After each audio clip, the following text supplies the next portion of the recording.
All right, folks, welcome back. House of Hoops Podcast, Episode 6. Hope you guys enjoyed Episode 5. Got a lot of great feedback of the educational side of things. We're talking about the credit card industry, and you saw the new Batmobile. So that was a lot of fun. So a lot of fun taunting of me, feedback. Ironically, the credit card stuff was mostly positive. I was worried there'd be some negative, but all good stuff. I have a list of questions. So what we're going to do today is, you can see we're outdoors. We're here at my country club, Hartfeld National Golf Course up in Avondale, Pennsylvania. Been a member here for quite a while. It's a great course. If you're in the area, you should get out here and play it. It's amazing. It's private, but you know some people, you know me. Reach out, you can come up and play some golf. But want to get a little bit of a spin in here, see some golf. My first round of the year, so don't make fun of me. Haven't played since October. And I decided to basically film my first round of golf this year and do the podcast while we're playing. And thought it was a good idea to basically have 1, 2, 3, 4 cameras on me to see how that goes. Never filmed myself golfing, so I'm sure it's going to be an interesting one. So hope you enjoy it. As we're riding around in the cart, we're going to play 9 holes. We're going to talk some of the questions that you guys have had in the comments, direct messaging to me, emails I've received, or just in conversation. So I have a list of those questions. Devin's going to be here with me, sit in the cart, ride around, ask some of the questions. We can go through them, and then you can follow around my round of golf and see how we do. The hope is throughout the year, we're going to go through and maybe do a couple of these, have some guests on, play some scrambles with them. I'll set the precedent, play my 9 holes, see what I can shoot, and then maybe me and a partner can beat that throughout the year and see how good we can get by the end of the year. I don't know if we're going to break 30, break 25 like some of the big guys do, but who knows? Maybe we'll get lucky. And enjoy it. So first tee, Hartfeld National, we're going to play the black tees, not the championship tees. Par 72, slope 71.4, or rating 71.4, slopes 139. So not an easy course, but it's going to be a fun day. First hole is a par 4, 370 yards, and we're going to hit a little driver and see how we can go. Let's get to it.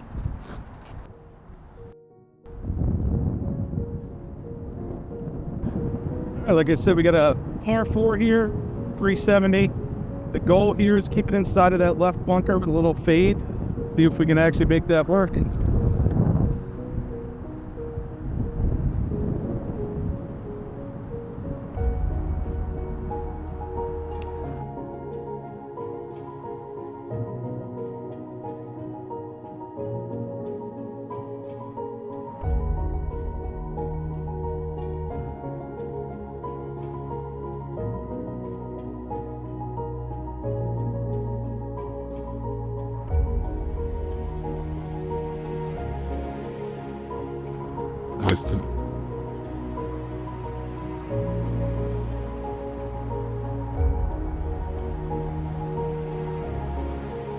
Like I drew it all.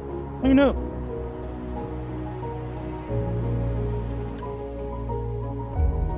Here we go. Rolling.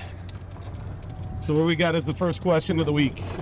Well, I think it's something that, as any new business owner or even somebody who's been around for a while, it seems like a common question is, how do you make new connections in business? How do you find that new client? How do you pursue them, and what do you do to ultimately, get them to come your direction? Yeah, no, I think that's a great one. And relationship building is a big one, but also how to source new interesting leads, new interesting contacts. How do you do it? And I don't think there's any one right answer. And I think it's going to stem from what type of business you're in is one thing, and what you know and who you know in the industry. But for me, it's getting out there and having conversations. It's attend different gatherings, whether it's a conference or it's a social event or it's a group of people you're just going out to hang out with. Think about everything as a business opportunity. Everybody's a client, because maybe they don't work, somebody you're going to go have a beer with, or you're a group of guys that's in a fantasy baseball league or a fantasy football league. Maybe they're not a potential client for you, but they may know plenty of people. Right? So it's getting yourself out there, being extroverted, and a lot of people, that's a tough thing, putting yourself out there for things that are uncomfortable for you, but it's basically just pushing yourself to the limit. Get out there, talk to people, attend events, do things that are not typical that you would normally do, and just meet people, have conversations, talk about what you do, be enthusiastic about it, and just try to get that word of mouth out there. And that's the big thing, is just being comfortable in your own skin and, getting out there to meet people and put yourself in positions that you normally wouldn't be comfortable in. That's the big thing, is getting outside your comfort zone. You can't just sit back and hope it comes to you. You have to go get it. So it's figure out whatever industry you're in, where's the best place to meet people, talk to people, where do they meet people? It's understanding it. And conferences, social events, external events. If you're doing anything in sports or anything, attend some games, talk to people, put yourself in positions and just, strike up conversations with people you normally wouldn't do it, and just get yourself out there. I think that's a big one. So when you get yourself out there, it's being friendly as well, getting to know these people so they want to be around you. Read the room too. I mean, it's not always about, friendly's fun. Fun banter is another one. You don't want to be stiff either, because nobody wants to work with somebody who's stiff and uncomfortable. You can tell they're just really, really nervous in their own skin. It's getting comfortable in those situations, being able to be smooth in the conversations, being able to just have a normal conversation and working business into it. If it feels forced and it seems forced, it's going to be tough, right? And it's getting yourself out there. Like I said, get yourself in uncomfortable situations and you'll learn to deal with it. You'll learn to adapt to it, and eventually you'll get comfortable doing those type of things and being better at it in general. But it's getting out there and practice. It's just don't go onesie twosie. It's not going to work for you. Do it all the time. Get out there all the time. Go to as much stuff as you can, many events as you can. Talk about your business to even people who know what you're doing. Talk to it so you get comfortable talking about it. Talk about what you're doing with different people, even if it's people who know it just as good as you do. It helps to have that conversation, deliver that pitch, and just get repetitive in it. That's my biggest thing. So why don't we take a little break? I'll hit the second shot, and we'll follow up and give a couple more roundabouts on this topic. But looks like we're going to have about 100 yards in, maybe a little bit under. So shouldn't be too bad. Looks like it's sitting up good. So that's usually, for me, either a strong 58 or a light 54, being that the wind's whipping pretty good right to left. I'm going to probably ease off a 54, kind of aim at the middle of the green, pins on the left, so that way hopefully the wind will bring it in from right to left a little bit. So we'll get a range here.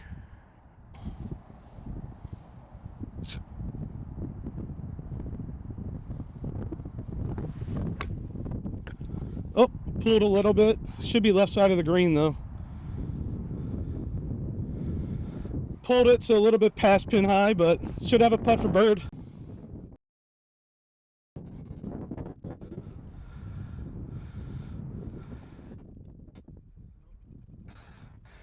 Not hard enough.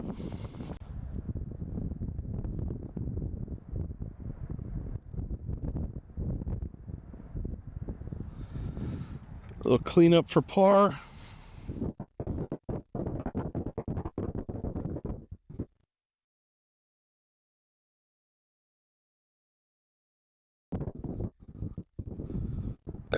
Here we go. Par to start the season.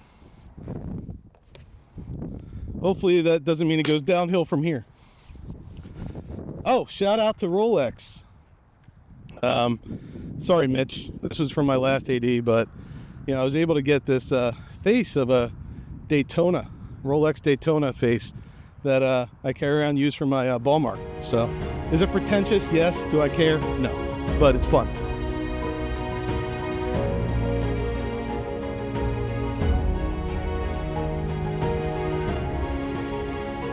All right, it's a nice start to the season with a par on the first hole. The second hole is par 5-ish, playing from the blacks. From the golds, it's a little bit more of a tough test for a 3-shot hole, but this should be a 2-shot hole. It's a little under 500 yards. It's really the green, 3-tiered green, that's a lot of the defense here. If it's up front, easy hole. If it's in the back, makes it more difficult. So the goal is up the right-hand side with a little draw. Leads us in maybe the long iron to short iron into the green in 2. So hopefully let's see what we can do.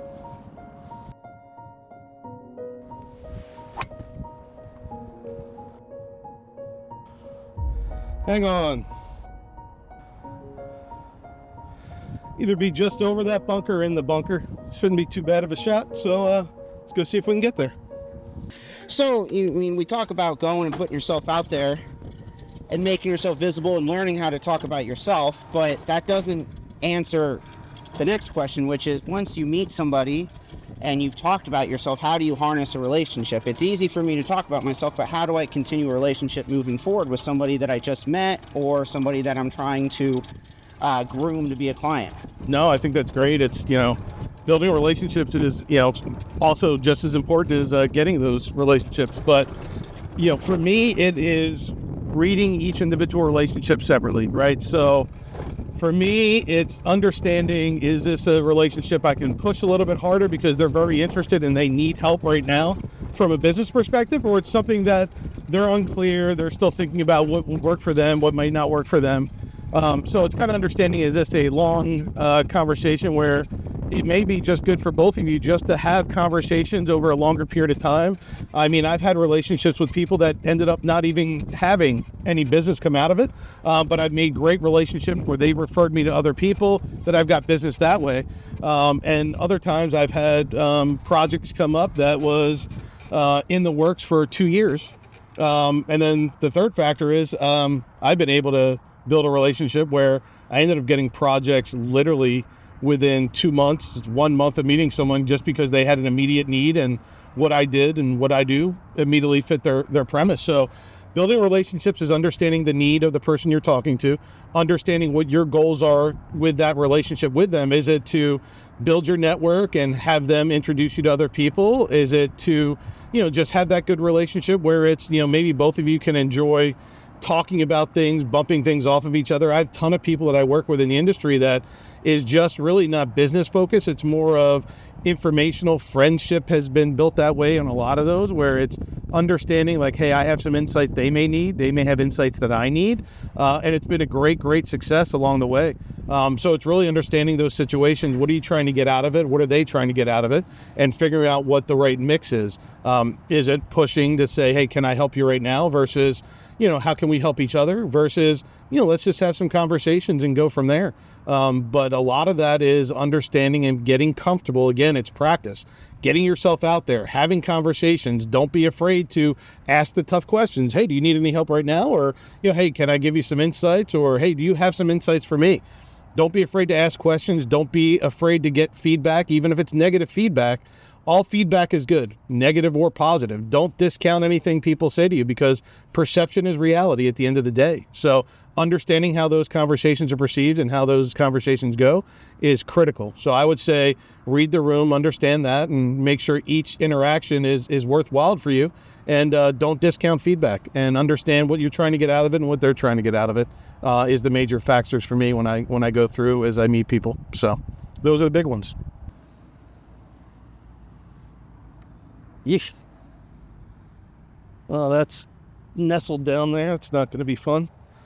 I don't know if I'm getting that up in the air. Probably just going to hit something down in front of the green. The pin's just over the bunker on the left. So with that lie, I'm not getting it over.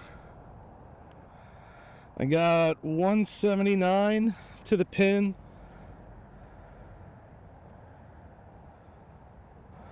A little bit uphill. It's probably playing 190-ish. So for me, probably going to hit 6 iron. 6 iron for me is right around 195, 200, on a flat good day, being that it's uphill, a little bit nestled down. I'm looking for this to be on the, maybe sneak on the front right of the green, but just leave myself a little chip in front. Sounded great. Yeah, it'll be all right. Went further than I wanted it to, so it might have snuck in that front bunker, which isn't the worst thing in the world. But we'll get there. Sounded great, though. Oh, my God. I got more club than I thought I would. It went further than I wanted it to. Yeah, the downside there is when you actually catch it better than you think it was. I didn't want to go as far. You want to go as far as I did, but I did. But, relationship building is great. I mean, I love to speak with people now. I would say I was always been extroverted, but now I would say my approach to things is have conversations. I usually don't push the business side of it. I want to build relationships. building relationships, building friendships in the long run, and understanding the business, getting insights that I can have from different people's insights that have been in different places than I've been is uber critical to me too, because that way I can have knowledge that's not just isolated on my experiences only. The more information I get from other people about their experiences, more well rounds out my ability to help people with what they need, their needs are, because I understand a breadth of different things. So yeah, relationship building is critical, and to me it's fun. You know, I love having conversations. I love learning new things, and I think it's critical for everybody to kind of get out of their own skin and get comfortable. So I got a little bit, probably about maybe a 35, 40-yard shot just over the bunker. Must have not caught it or got caught up. The rough's really wet, so now that I'm looking at it, it probably just ate it up instead of rolling out. But again, came out very low from back there.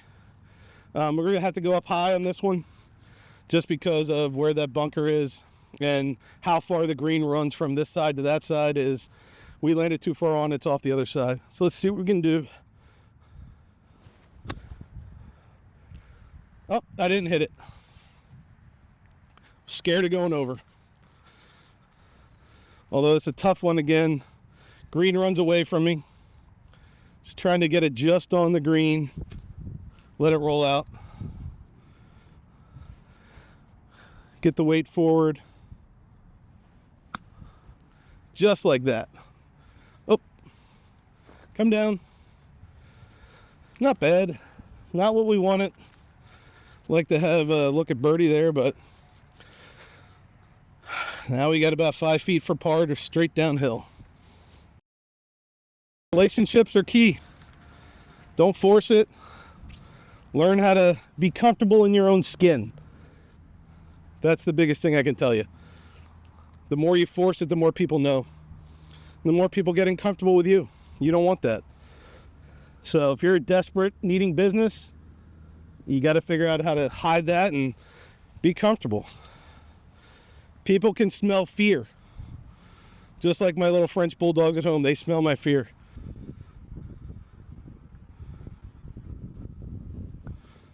There we go. Not bad, but on a short par 5, I didn't want to have to scramble for par. I wanted a tap in par or a shot at bird, but we'll take it even par through 2 holes, and so far so good. Good questions so far. I like it. All right, even through 2, so that's surprising. First round of the year. No shanks yet, so they're probably coming, so don't get fooled. Par 3 here, long one. It's into the wind today, so it's playing in the very back of this green. So it's playing 209, little uphill into the wind. So I'm going to play it 225. That's the highest end of my 5-iron. I'm worried about it getting caught up in the wind, so I got a 4 hybrid here. First year, I'm getting rid of the 4-iron, going to the 4 hybrid, so we'll see how that goes. But that's what I'm going to play, right in the middle of the green, not trying to get close to the pin. Just trying to get up there, 2-putt and get the hell out.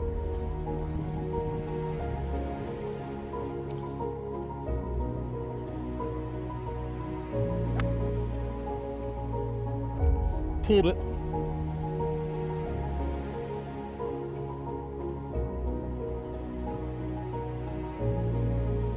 That's gonna be ugly.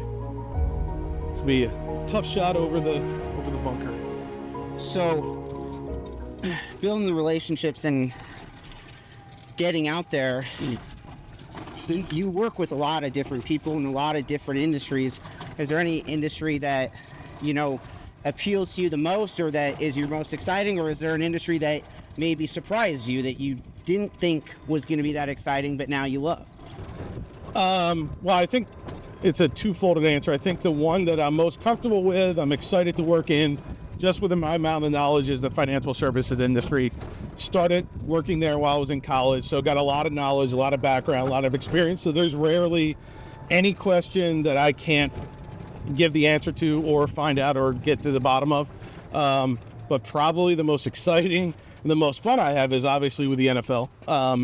Working with NFL models, gaming, that sort of experience. So being able to get out there in my weekly LinkedIn that I post during the season of doing all the projections on the sports betting side makes me engage and follow NFL even more than I did before, if that was even possible, analyzing and looking at every little thing. So it's a lot of fun, and I didn't really think that I could make a business or part of my business by actually doing fun stuff.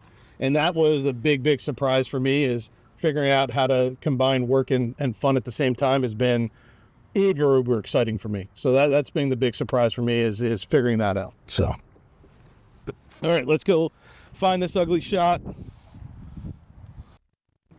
Devin's up there on the green, taking his life into his own hands. See what we can do.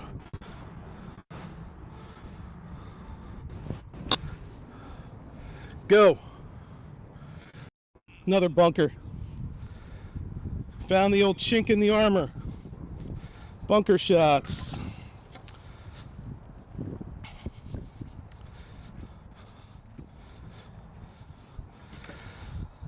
I have to play this one up front of my stance, open it up, get it up over that steep hill.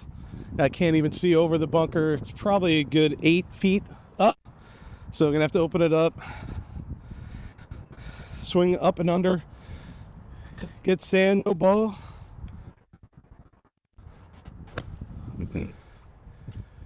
Oh, hit the flag. The sports betting side of the fence, that's just been like a kid in the candy store. Being able to see behind the scenes. Trying to save bogey here, a little left to righter.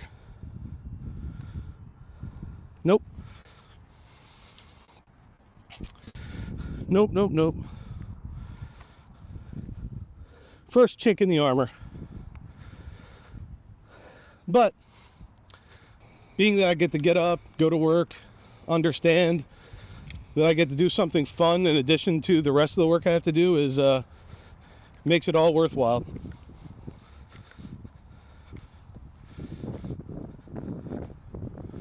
And you have to enjoy what you do. That's the biggest thing. Enjoy what you're doing. If you feel like you're stuck, you're never going to have fun. It's going to feel like the longest drain of your time. Work's going to feel twice as long, and then your free time's going to feel like half the time because, you're dreading going back to work. So have fun. Figure out how to have fun. And if you can't figure that out, maybe that's not the right job for you. Look, someone got the same wrap as you. Wait, I think that's yours. Maybe. All right, 4th hole, we got our second par 5 here. Double bogey back there is not good. Left myself in a shitty place. Tried to lay off that club and just steered it. So, the tee shots would kill me. This one, a little over 540. So, into the wind, probably not going to reach it in 2, but we can get a drive up the right side with a little draw. Might give us a chance.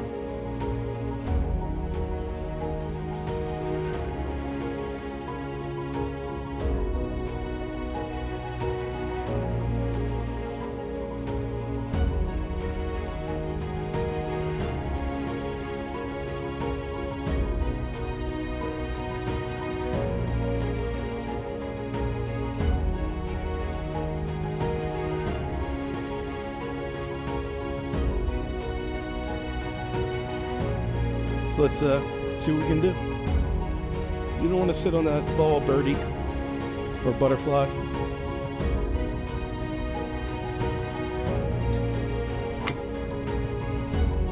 Perfect.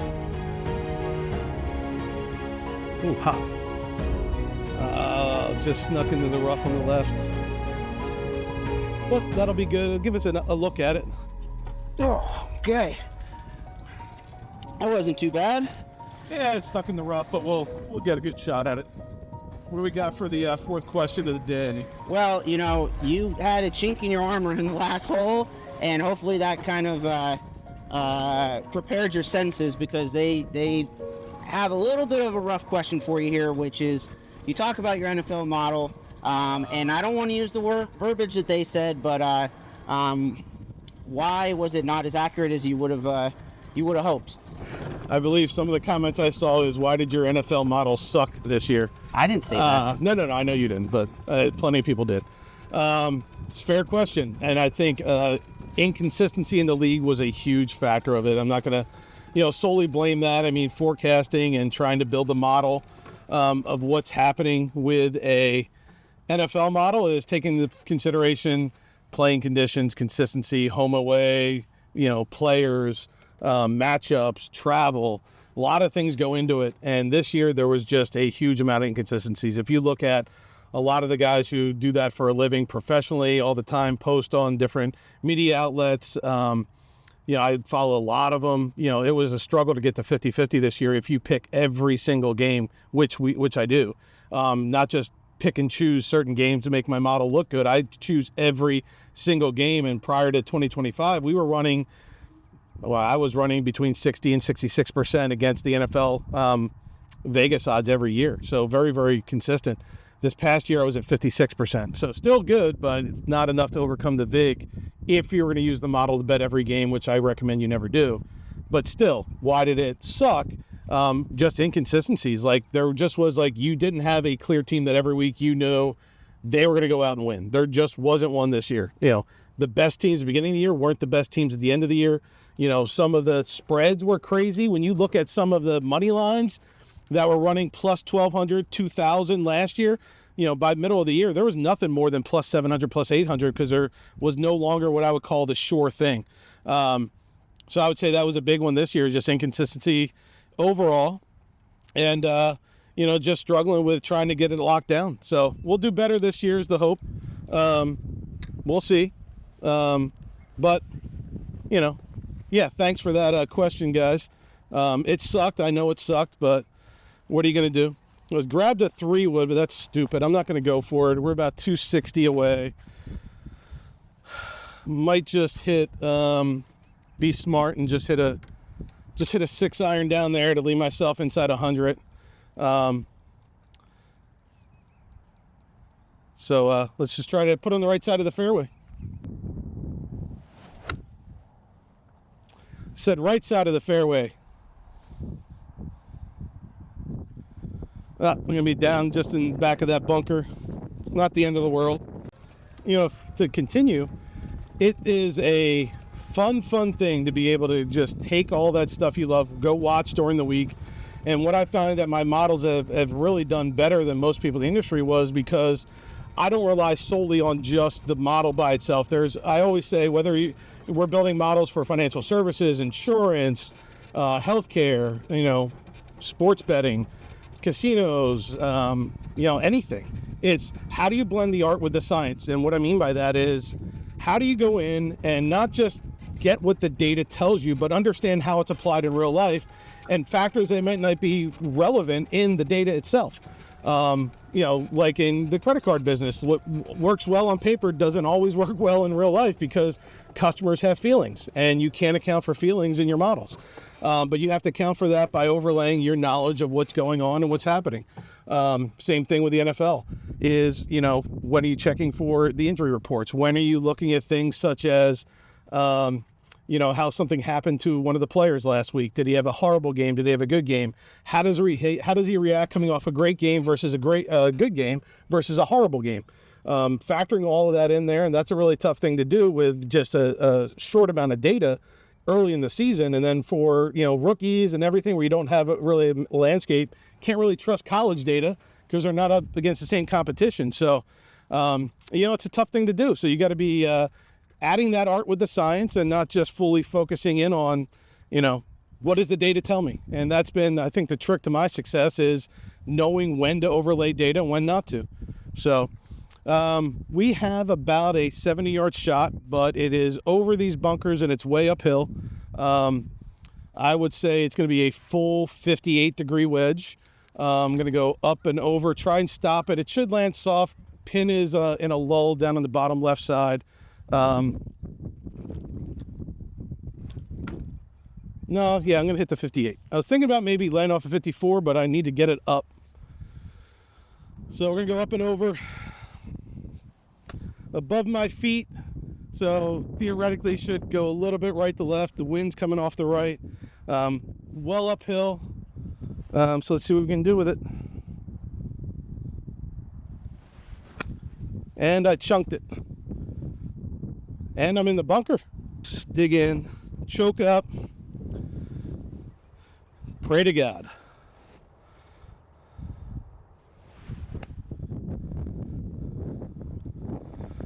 Like I said, got up and over. It'll be short. Little room to play with on a par 5, but not that much.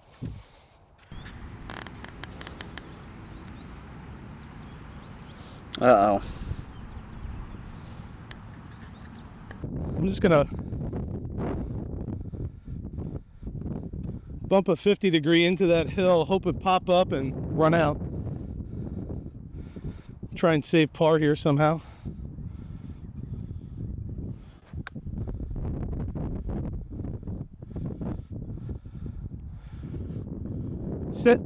Sit. From there, I can't complain about that. I'll take it.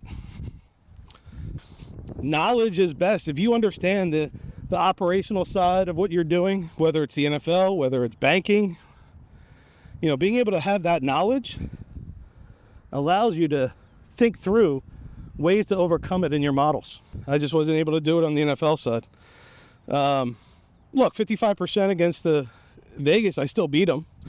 It's just, I need 57% to beat the VIG, and I didn't. But let's try and scramble and save another par on a par 5, which sucks. There we go. What's VIG stand for? It's basically the money that the casino charges you. So if you go in to make a sports bet in the casino, you'll see odds like minus 120 and plus 110 and things of that nature. When you walk into a casino and you want to place a bet because let's say they have my favorite team, the Philadelphia Eagles, favored by 4.5, right? So when they say you're favored by 4.5, you're required to bet $110 in order to win 100. So when you lose 110, but when you win, you only win 100. That margin, that 7 and change percent is the VIG. That's basically what they're charging you to place that bet. So that way, whether they win or lose, they're still, on average, if they lose half their bets, they're still making 7% overall because of that upcharge they're doing with what they're putting in place. So when I say VIG, that's what I'm talking about. It's the upcharge for, the straight bets that they're doing, which is usually plus 110. That was a bogey? That was a bogey because I duffed that one in the bunker, popped it out, and then up and down. But 3 over through 4 holes. Not my best day.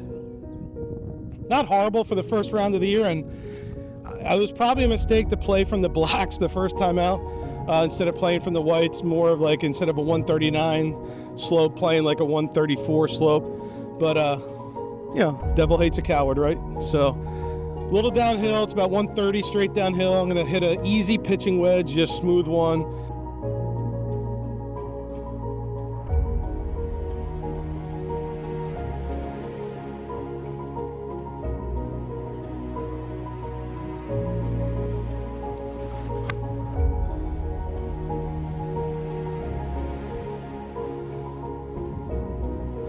I laid off it too much. Just short. It was on line. So should be a makeable up and down to get the par. Get back on track. There's one more par 5 on the front, so I got a chance to get one back there. Just got to hold it together.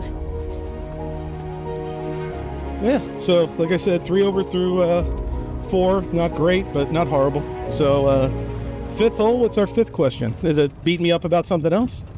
Not yet. We'll save that for a little bit later. But, this was more coming just for me, when you start a business and you keep on talking about how you should enjoy your work and you should be able to want to go to work and have fun. You talk about the NFL model and how much fun you have.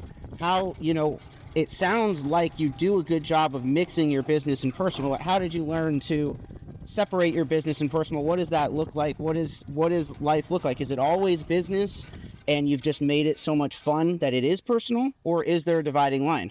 I think it was me learning from my mistakes. I think understanding balancing home and work life is very important.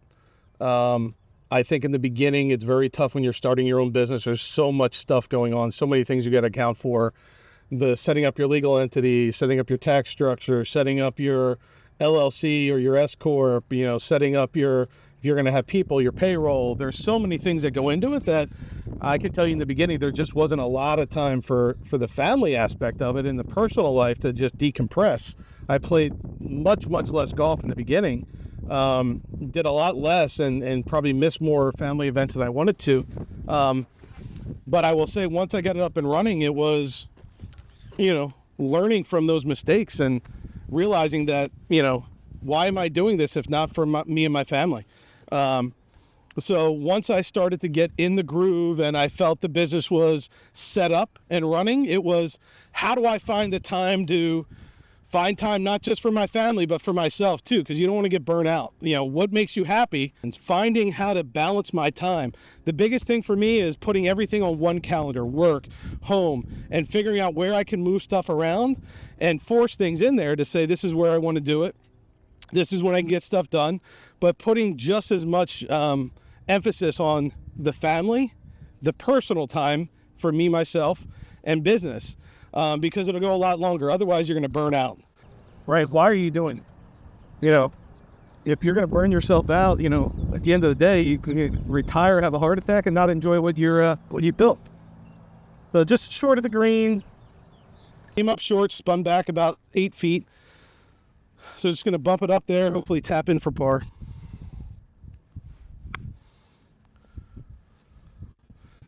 Woo! Oh my God, rolled out uphill. It should have stopped. Working for myself, I can leave at 2, come back at 6, and work for another 3 hours. It's just finding that balance and forcing it. I didn't hit it. That's a huge mistake. That should have been an easy part.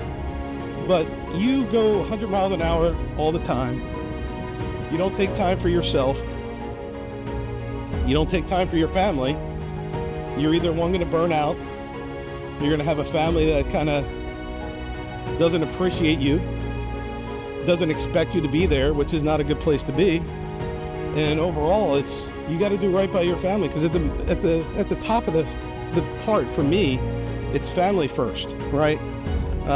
Everything I'm doing is for the family, right? So if I'm doing it for the family, but I'm not giving them the time, am I really doing it right?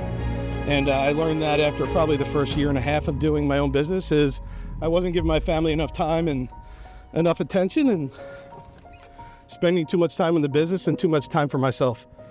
So you got to find that right balance. It's on you to do that, and stop making excuses. Like, the biggest thing I see is people make excuses of why they can't. Well, figure out an excuse of why you can. That's my biggest advice is, figure it out. Everybody's different. Everybody has a choice. Learn from your mistakes, learn from my mistakes, and do the right thing. All right, got the 6th hole, a little over 400 yards straight up the hill. The little dog leg left at the end, but it's really just try to put driver up the middle. Maybe a little bit of a fade, get a little bit more open area, but this is what does John Daly say? Just grip it and rip it on this one. But let's see if we can do that.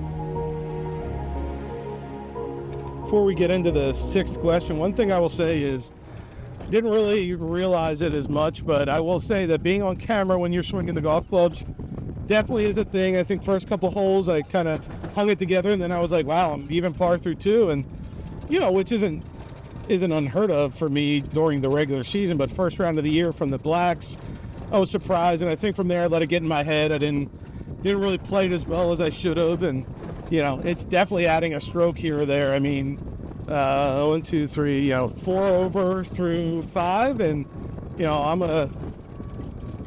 I'm usually trying to be 3 to 4 over for hole 9. So it's definitely making a difference. But it's fun. I'm not going to lie. It's fun kind of being able to talk about my shots and talk through things, but slows things down a little bit. And also it's a interesting approach.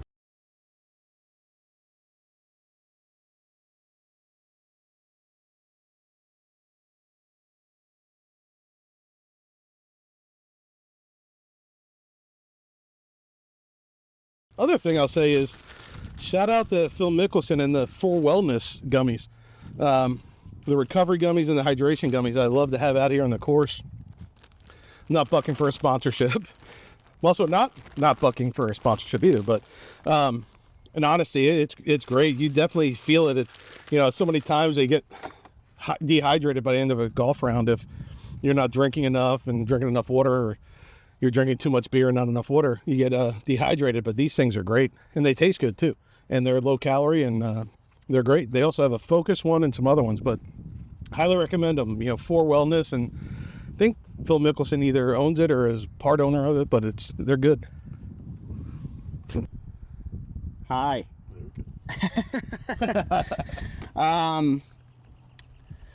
So I think that a lot of people who started the follows and watched at the beginning, they maybe know you, and they know a little bit about you, but not everything. And one of the questions that kept on coming up, which I just didn't understand, because I find you a pretty likable guy, but they wonder, how there's a lot to you. How does your wife handle you? What does she think of Stephen Hoops? And they can clearly tell that she's running the show, and how does she handle keeping you in line and keeping everything on track, and how does that work with her? She's got her own success and her own stature in this world. Like, how do you guys work together, and what does she bring to help you, and what do you do to vice versa to make sure you're building her up just the same? Yeah, I would say it's a team effort. She's been putting up with me for a very long time. We met in high school, dated throughout high school, throughout college, got married, been together since 1992. So it's a great support effort, and she is a brilliant person, valedictorian, magna cum laude in college, and she's just very, very smart, not just book smart, street smart too. And I think it's a balance to be able to say you're respecting what each other does. I would think she would say sometimes I'm not as sympathetic as I should be. I'm a very feelings guy is not what I would say I am. I'm more about let's figure it out, let's get it done, be analytical about it. I'm an analytic guy, where she wants to think through all aspects of it, which I value tremendously. Probably don't tell her that enough. But I would say she supports me in everything I do. I wouldn't have been able to start my own business without her. She's been very successful. She was an executive at Bank of America for a long time. She's a C-suite level chief risk officer now. And she's been doing it at a high level for a very long time. So it's also great to have someone who understands the position I'm in, and can do the same things I can do and support each other. But she'll say I'm a handful, that I test her patience on a daily basis, and it's all about respect. It's sometimes I get out of the focus of probably giving enough respect that I need to give, but honestly I wouldn't be where I'm at without her. I owe 60% of my success for her, not just being supportive of me, but being supportive, having my back, giving me encouragement, but also giving me feedback and telling me how she sees things going, which is great to have a different aspect of it. Someone who's in the same industry as I am, someone who has known me since I was a teenager, since I was 17 years old, is something you couldn't replace, right? And it's like a cheat code for me. Like I say, I would never be able to do any of this without her. She knows it. She knows I'm a handful. I try to get through what I can get through with her, but I probably don't give her enough due diligence and enough kudos for that, and I'm sorry. But yeah, I'm a handful, and she would tell me I'm a huge handful, and she puts up with me. I don't know why. I'm just lucky. About 160 in, I'm going to hit about a 9-iron to get it up over this tree. Pulled it left of the of the fairway, so I got a little bit of a shot in here.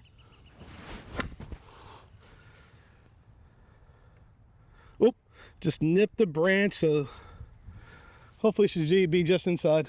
I do think like a little sidebar of that question I think is really relevant, is the weight and value of a support system next to you and having somebody that can kind of take that weight off your shoulders, right? Being able to know that I can put all in on this business and I've got the support of my significant other, and I also know that outside of the moral support, they've got the support in the sense of go take that risk and we can make this work. And I believe that you'll work and they have your back. That goes a long way, right? I think that's absolutely right. I think, understanding what you're going through, having a support structure, there's no way I would be successful without somebody to be there to kind of share the burden with me. I mean, yeah, we have kids. What if we weren't together, would we have kids? No, but it doesn't matter. We have 4 kids. We have to share that work because we're both full-time, career-oriented people. So you need a partner. It's not just having someone you love, someone who's your wife or your husband or your spouse in general. It's having a partner to share the workload, share the burdens, share the great times, but share the tough times too. And we've been through tough times. We've been through easy times. We've had it where it's been going like it's like, what do we do to be this lucky? And we have other times it's like, what do we do to piss God off? Or, stuff like that. It's like, we've seen both sides of the fence, and it's just being strong together is the major thing, and having the respect. And, I get very passionate about what I'm doing. Sometimes I'm thinking about it more often than I should. I get wrapped up in the why, the analytics, the approach, the theory. Just like every woman will say, she'll have problems and she's not looking for an answer, she's looking for an ear. And I can tell you sometimes I struggle with that. I always want to have an answer. I always want to solve a problem, and sometimes you just got to not do it. So yeah, I agree. Support structure is key. My wife Dale's amazing. I'm trying to get her into golf, so we'll see if she wants to do that. Then she can spend even more time with me, which I'm sure she would be ecstatic about. But like I said, we did 9-iron in, and I knew it would be short. Not as short as I thought it would be because we caught the top of that tree coming up and over. But we literally have like a tricky one.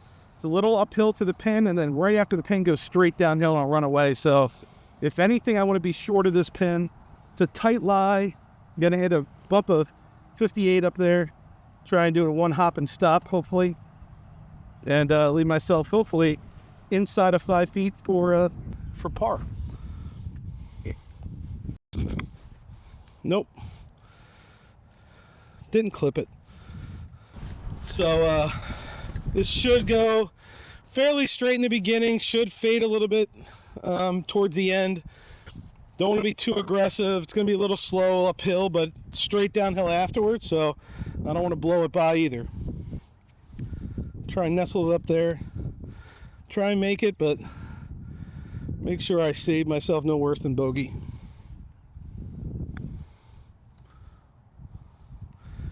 Well, I didn't want to be that short. Focus.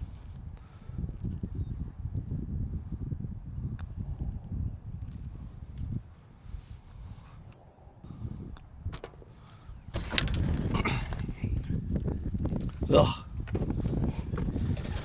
So, just for clarity, you can edit some of these shots out, right? I thought you said we were going to put it all in. What?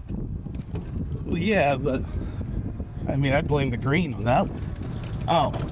That's not my fault. Yeah. No, I see it. You're going to leave it, aren't you? It's gone. I never saw anything.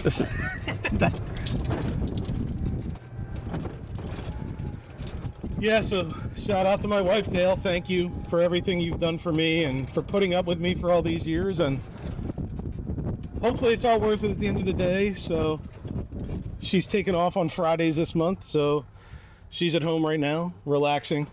Hopefully, like I said, the kids are older now. They're all self-sustained. So she just gets to hang out with her dogs.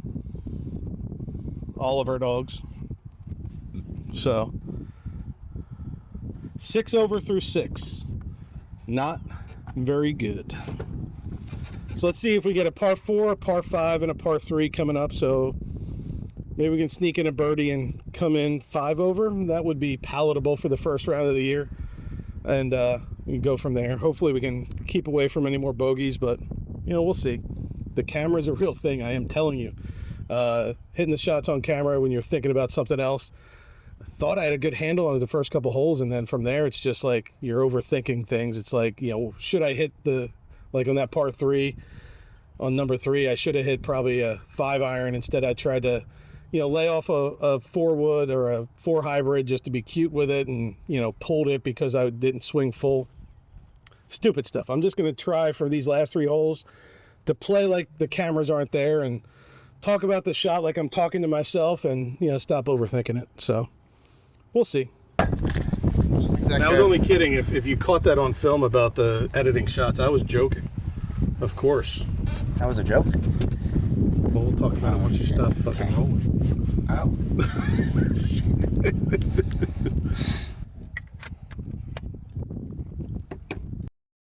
So when I was younger, it was the generation of, I think it was one of the first generations that people really could provide and send their kids to college and really strive that, hey, I'm going to raise my kid and you're going to go to college. So like, I was the first kid in my family, my entire family, to graduate from college.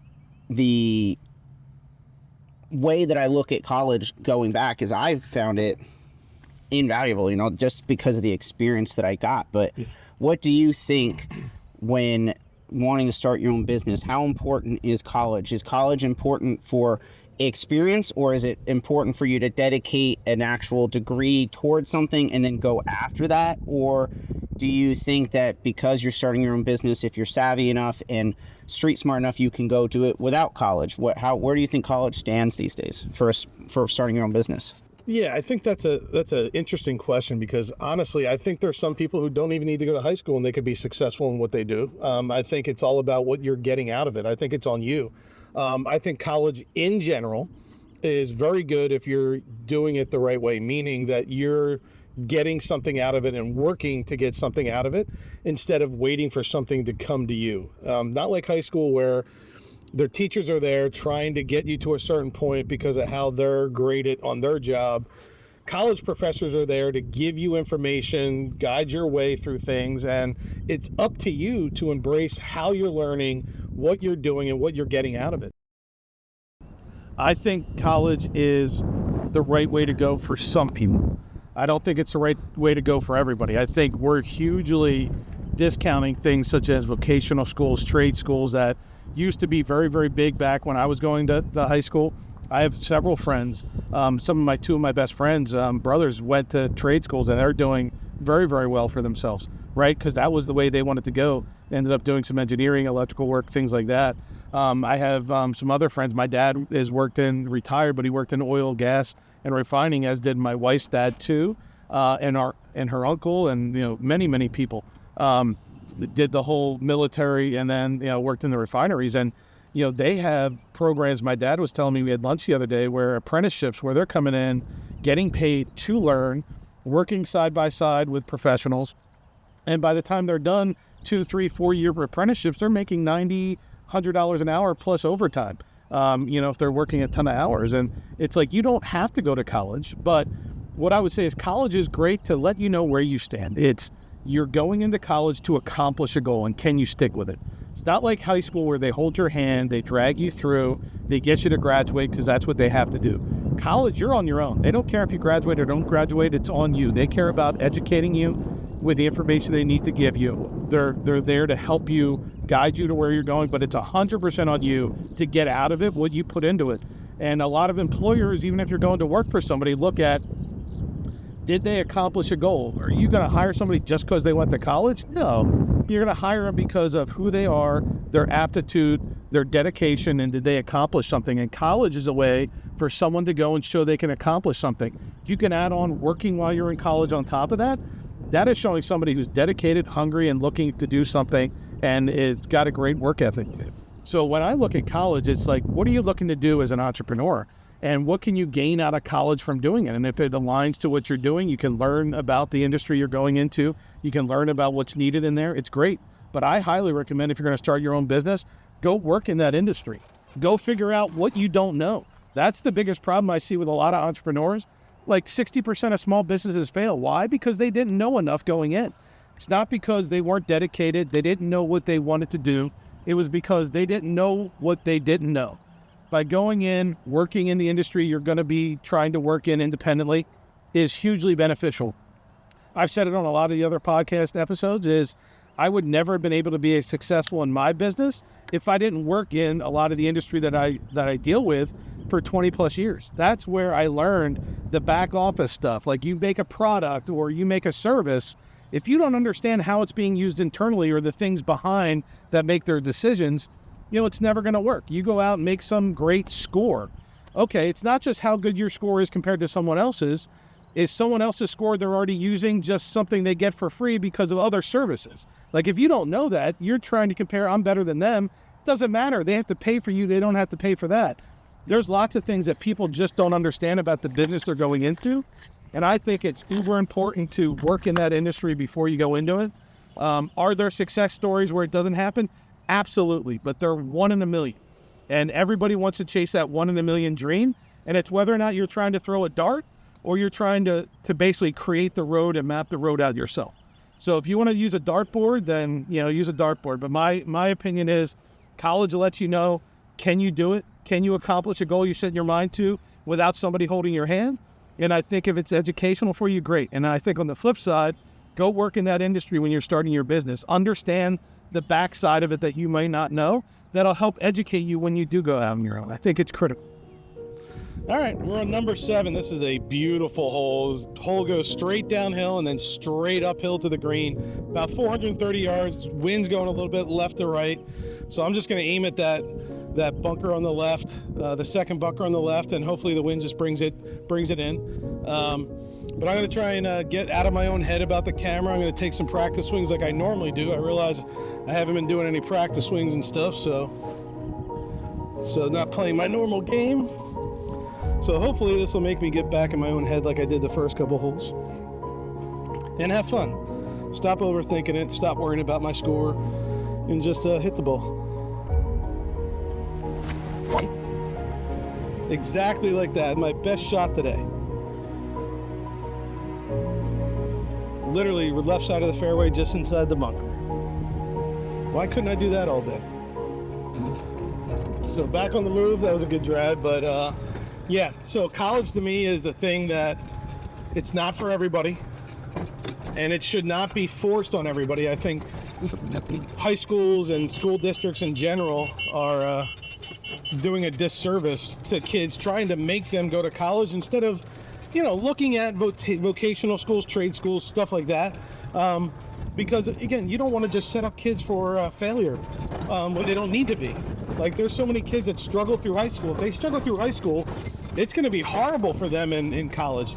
The other thing is, in high school, they let them retake tests, turn in homework late. I mean, so many kids get to college and, end up doing horribly first couple semesters because they're not used to being held accountable.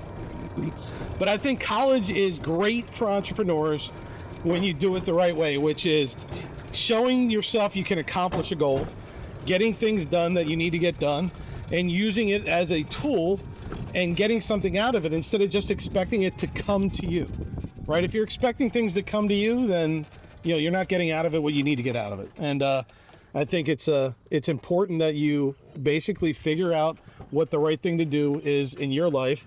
Is college something that aligns with what you want to do from a self-employment business? Like, what you want to do for business, what you want to do to work for yourself, is college make a difference or not? And the answer is not always yes.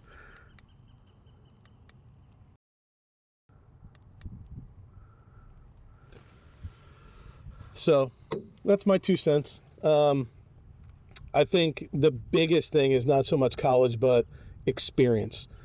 If you're going to go into an industry where you're going to work for yourself, do you understand every part of that business and that industry that you need to? You could have the greatest product on the planet, you could have the greatest service on the planet, but if you don't understand your customer's environment that they're going into, why you should be the solution for them and not someone else, what your value prop is, And the best way to do that is to go work in that industry. Go work for someone else who maybe is a competitor, or maybe somebody or a company that could support you in your efforts, or could be a future customer of yours. Weigh all those angles, because I think the biggest thing I see we work a lot with University of Delaware and their Horn Entrepreneurship Program, which is one of their majors in the business school, is a lot of the kids that we work with on a regular basis is they just don't know what they don't know yet. They have a great mindset. They can lay out a great business plan. They do a great pitch. But when they get into the point where they try to go to market, there's a lot of things they just can't account for because they've never been in that industry and on the other side of the fence. They just know as a end user why it's a great thing, but they don't know the inner workings of the business. And I think that's one of the biggest gaps we see in a lot of new businesses of why they fail. Again, 60 to 65% of new businesses fail. And I think a lot of it is just not knowing what they're getting into. We have about 162 in uphill. So it's going to play probably 173, 174. I'm just going to hit a nice smooth 7-iron. Just play my game. Try to aim just left of the pin. Don't want to play with that bunker. Don't want to mess with either of those trees on the right. So just at that, see that chimney for the chimney just left of the pin. That's kind of my where I'm looking to hit it. And if it fades a little, even better. And it didn't fade. Hit it good, but pulled it.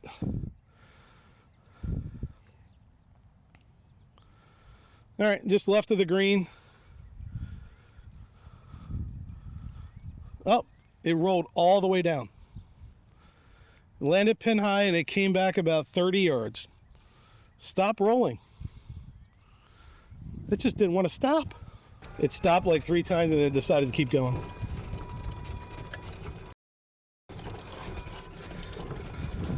So weigh your options. The other thing about college is, get a job while you're in college. Part-time, do something. Don't just sit there and do nothing, right? Employers nowadays don't want to see just a college degree. They want to see something else. So if you can go to them with a college degree and you work with some work experience, doesn't matter what it is, just some work experience, do it. Just do it. And, that's my recommendation. Don't be lazy. And then have fun. Work hard, play hard. Get a little bit of grease on those elbows. Yeah.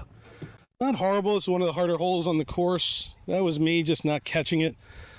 Put it up all the way up there, about pin high, and it literally just rolled all the way down, came all the way back down. So for me, this is just a little pitch. I'm going to use a 54. Kind of landed about halfway, hopefully. Hopefully it runs out. It'll be a little bit left to right break. Put on my back foot. That way it stays a little bit lower. Just not quite hard enough.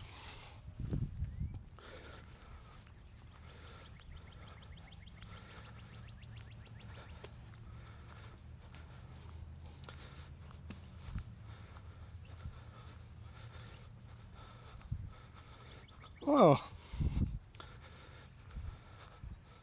Not taking my own advice to try and give myself easy par looks. Maybe it's just a inevitable bogey golf type of day. Which hopefully means the rest of the year can only get better. All right.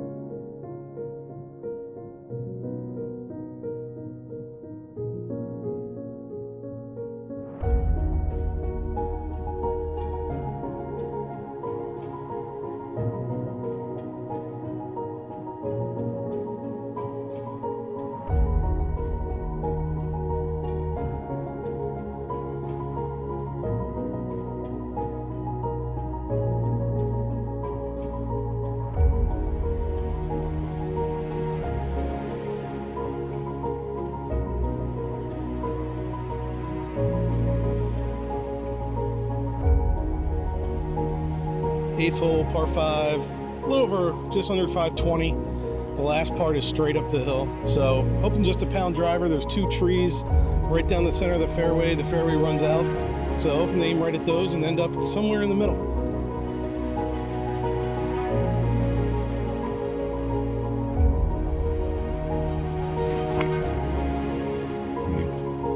That's up the right.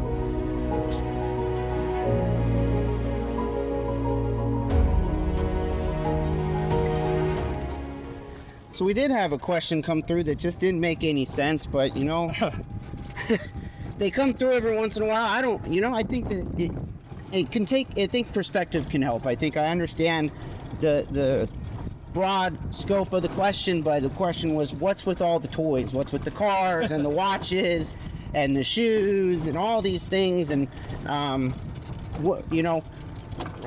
was there a goal beforehand to have these toys? Does the job provide you the toys, or did you get the job, find success in it, and then realize, hey, these toys aren't as inaccessible as I thought they were? That's a great question. I think it's a little both. I mean, I think I've addressed it a little bit on some of the watch videos we've done, where, you know, some of the watches, for me, I don't want to call them investments, but they've definitely helped from my perspective working with more affluent customers, you know, being able to show that, you know, you've had some success in your life. And I think it's been very good. I think on the flip side, you know, whether it's cars, boats, those type of toys are primarily just focus and fun for me. Like something that I've always aspired to have. I was huge. I grew up in a town called Aston, Pennsylvania. That's where I was born and raised until I went to college. I also was a huge James Bond fan. One of my favorite things to watch when I was younger, all of the Sean Connery stuff was my favorite. And Sean Connery is more of that smooth person. So the Aston Martin, something I always wanted growing up. You know, the DB5 was amazing. And then I said, balancing the work and life effort. It's trying to do stuff for me, the kids, to get out and go. So, you know, we have a place up in Maine on a lake, so we have a boat up there. We have a boat down here because we're on a canal that leads right into the Chesapeake Bay. So those are just great fun to get out and do with the kids. The cars are a lot of fun just for me to have something fun, and it works great for business, right? It's very nice for me to be able to have a nice car, nice truck to go pick up clients in if they're traveling in from out of town. They're great showpieces. We're going to be using them in some of the videos. You saw the video of the truck. We got that wrapped. The Cybertruck, you just saw the Batmobile come out.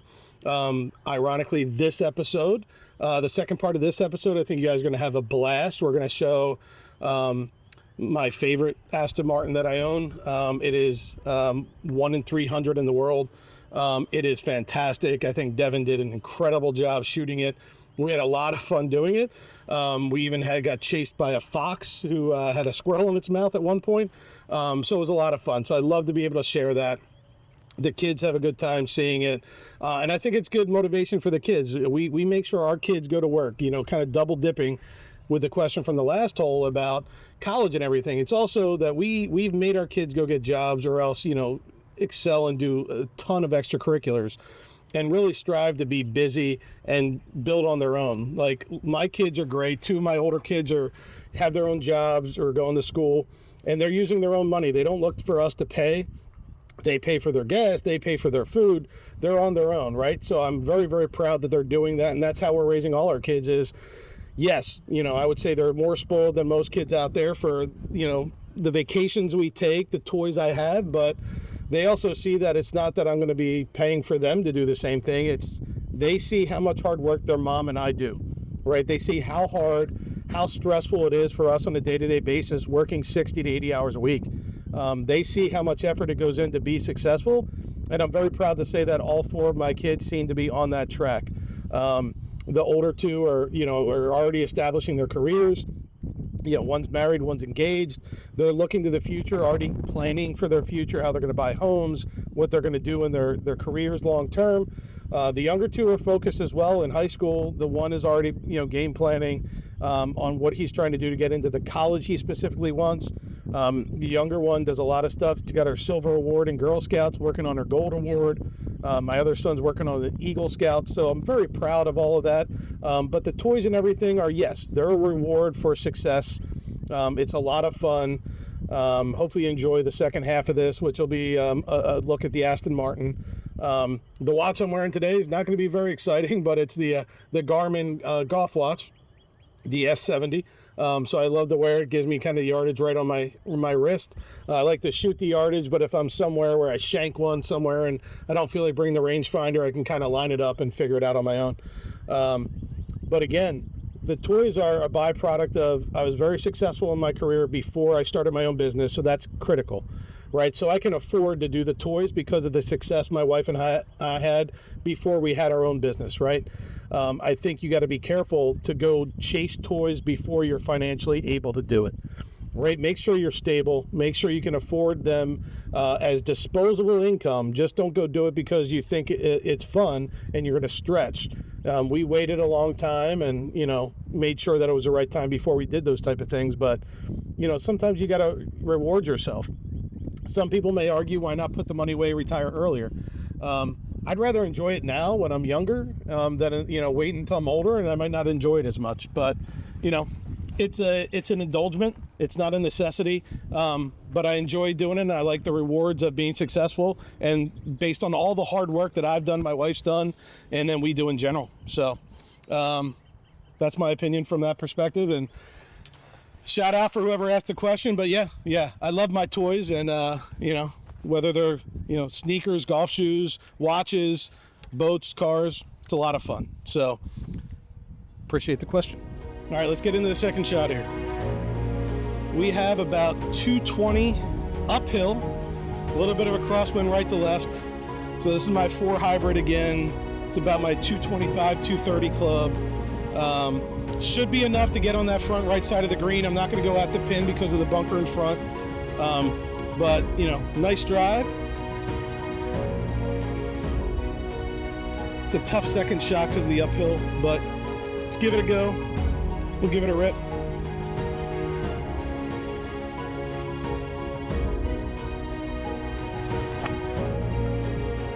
No draw.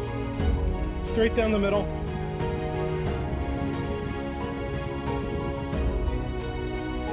Might have just hopped right through the fairway, but it'll be a straight shot at the flag. So about pin high, just no draw on it.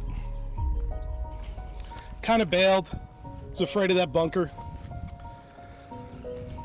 The bunker has been a bane in my existence for 20 some years here.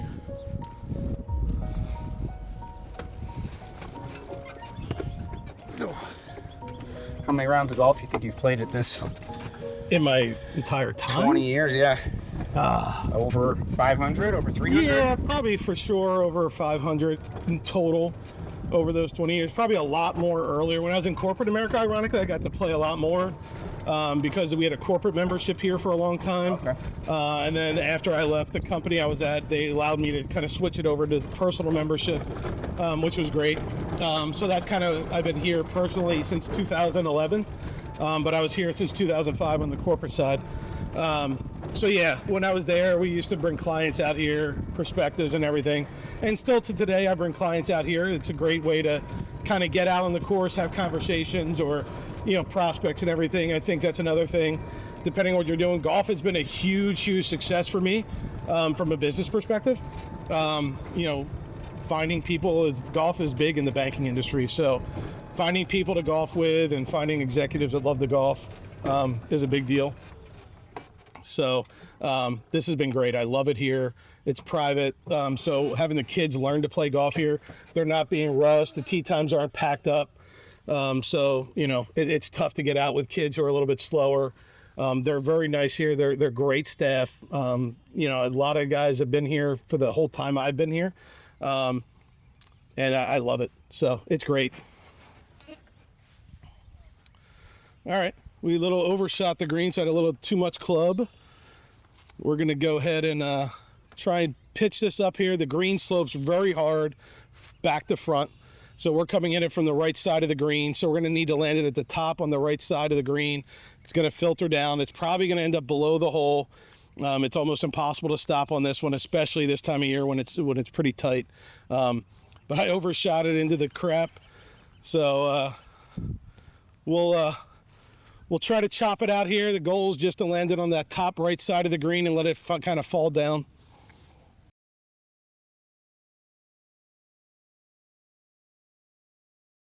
See if we can get lucky.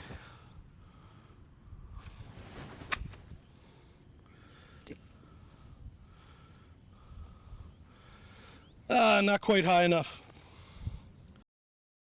Sit right there. Sit. All right, we have it uphill, probably 8-9 feet for bird.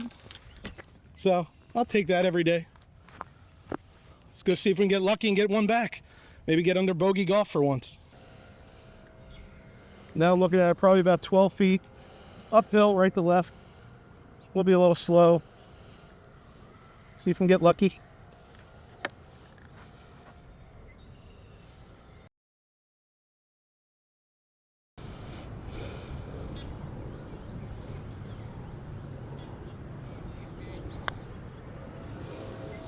Oh, just didn't hit it.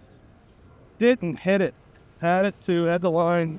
I'll take the par, but that's disappointing. That was the right read. Good stroke, just a little bit not hard enough. I'll blame the green again, the aeration, a little bit of sand on the green. I saw it. All right, we're number 9, last hole for the film today. 7 over, not great. Let's try and get a par here. Just get out of here. Got a par 3 over the water, one of their signature holes. It's beautiful. It's playing 182. I ranged it, dead into the wind, a little uphill, probably playing about 195. I'm going to try and hit it about 200-yard shot. So I'm going to hit a 5-iron, nice and smooth 5-iron. It's usually my 200-205 club. So let's kind of get into it and give it a nice shot, try to end on a par here.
All right.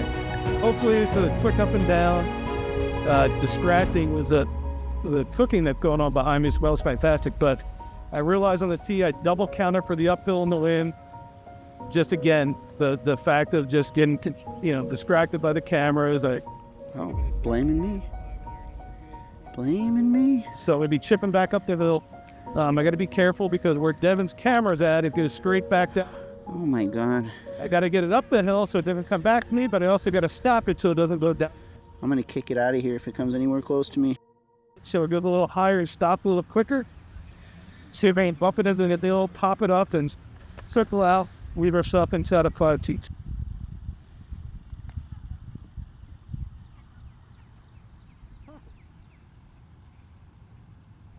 Trying to blame me. A little side spin there, left to right, so I won't complain, but 3 feet per par.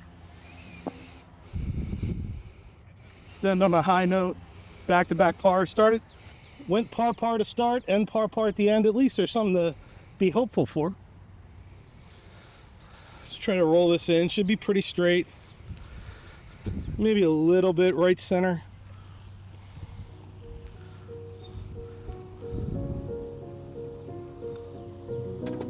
All right, dead center. So that's a par, I believe 43, 7 over. Not the best round for me, but first round out from the blacks with the cameras rolling. I'll take it. So thanks everybody for coming. We'll catch you up on the next episode, but stay tuned. The fun stuff's about to start. Hope you enjoy it. Devin put a lot of work and effort into it, and thank him for coming out today. Doing the questions, give me the lowdown on everything, and we'll catch up with you later. Thanks, guys.